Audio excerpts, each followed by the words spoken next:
Mr. Orden, Yes, Your Honor. do you wish to cross-examine? I do, Your Honor. You may proceed. Thank you. Ms. Hobson, good evening almost. Good evening. Ms. Hobson, you're here to tell the truth this afternoon. Is that correct? That's right. And I'm sure you have. Isn't that true? Yes. In fact, today you're testifying under a grant of immunity. Is that true? Yes. And you were asked about that by the government under direct examination, right? Yes. And that grant of immunity means that you cannot be prosecuted based on your testimony for anything you say today unless you lie, right? That's right. That's why you're telling the truth, right? Well, I'm telling the truth. By the way, the people who make the decision to charge you with perjury or not, the people who make the decision as to whether or not you have lied on the stand against my client, the people who make the decision with regard to any fate you may suffer after this are seated at the government's table, correct? Well, somebody in the government would make that decision. I think it's the government lawyer. Excuse me? I think it's the government lawyer. Right. And as a result of your testimony here today, you don't face any jail time at all for your actions in this incident, right? Right. And you know, do you not, were you to be charged, as my client is charged, as you are named as a co-conspirator in this case, were you to be charged and convicted for these crimes, you would be facing 20 years in jail. Isn't that right? I'm not sure how much I could really be facing, but I know that that's the penalty. 20 years, right? Yes. You have a lawyer representing you, right? Yes. He's advised you in this case, correct? Yes. I can't hear you. You have Yes. to say yes. Thank you. In fact, he negotiated this immunity deal for you, did he not? Yes. This immunity deal which precludes one night in jail for your actions, right? What do you mean by precludes? You will never, ever spend a night in jail for your activities on October 17th, 1996, correct? That's right.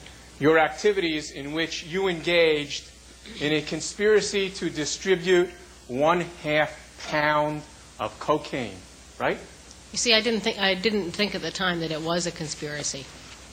Well, you agreed to help William Powell in his efforts to distribute 1/2 pound of cocaine on that evening, did you not?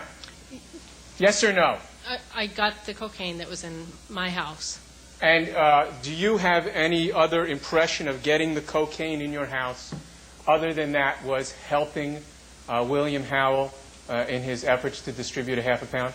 I guess not. I didn't really think about it so much at the time. Well, were you on drugs that evening? We did some cocaine later in the night. Well, prior to doing the rock cocaine, that's what you did later in the night, right? That's right. That was your testimony, right? Yes. What is rock cocaine, by the way? Well, it's the hard, kind of the really kind of intense part of the cocaine that's all solidified. I see. And how do you utilize rock cocaine? Well, you snort it. And how do you snort a rock of cocaine? Well, you have to, you just kind of, you have to kind of break it up and then you lay it out in a line and snort it. And that's different from powdered cocaine, is that right? Well, it's stronger. Okay. And what about crack cocaine? I don't do crack. But you're familiar with crack. crack. I didn't do crack. You're familiar with crack cocaine, right? I know what it is. You're very familiar with cocaine because you've sold it on at least 20 occasions for William Howell alone. Isn't that right? Yes. I'm not proud of it, but that's something that I used to do. Move to strike as unresponsive. The second part of her answer, Your Honor. That she's not proud of it? Yeah. The jury would disregard the fact that she's not proud of it.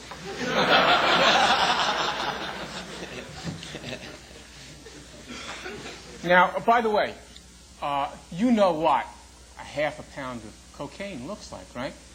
Yes. Doesn't look like 3 ounces of cocaine. Fair to say? Well, it looks like a lot more. And you initially met my client in Newtown, the Newtown area of New City. Is that right? That's right. Mhm. That's go ahead. Yeah, that's right. And that's about a 10-minute walk from my client's house, right? Right. Now, that day, and you live about a half an hour drive away from Right. my client? Is that right? Yes. Now, that day, you were, according to you, going to meet my client for an evening out on the town. Is that right? He called me for a date. Excuse me? He called me for a date. That's your testimony, right? That's what he did. You didn't call him. No. In any event, you met him in Newtown after having a conversation with him, according to you, to go out on a date that evening, right? Yes. And you had spent the entire day at home, correct? Yes. Not working, right? Right. In fact, you were unemployed at that time, right? Right.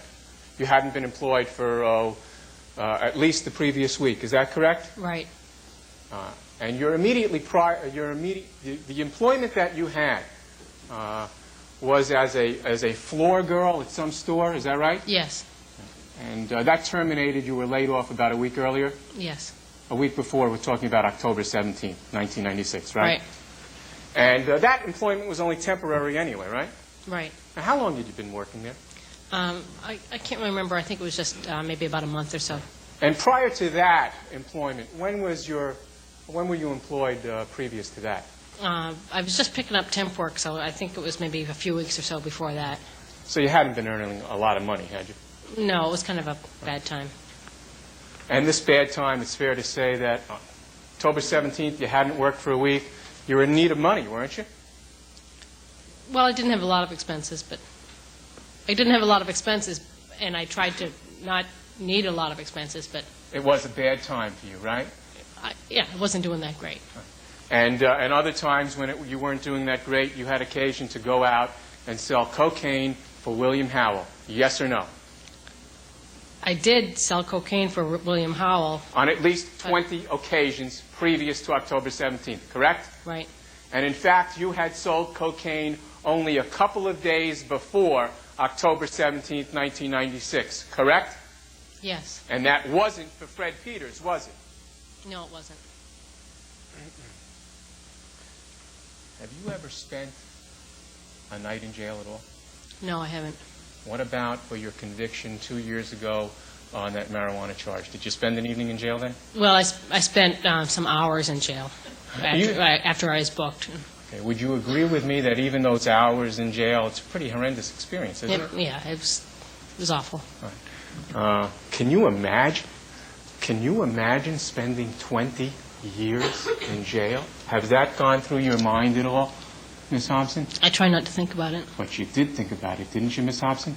Well, when my lawyer told me what I could be facing, it's pretty scary. Now, 2 years ago, when you were convicted for drug possession, that was an arrest on the street, correct? It was 4 years ago. 4 years ago, when you were convicted of drug possession, that was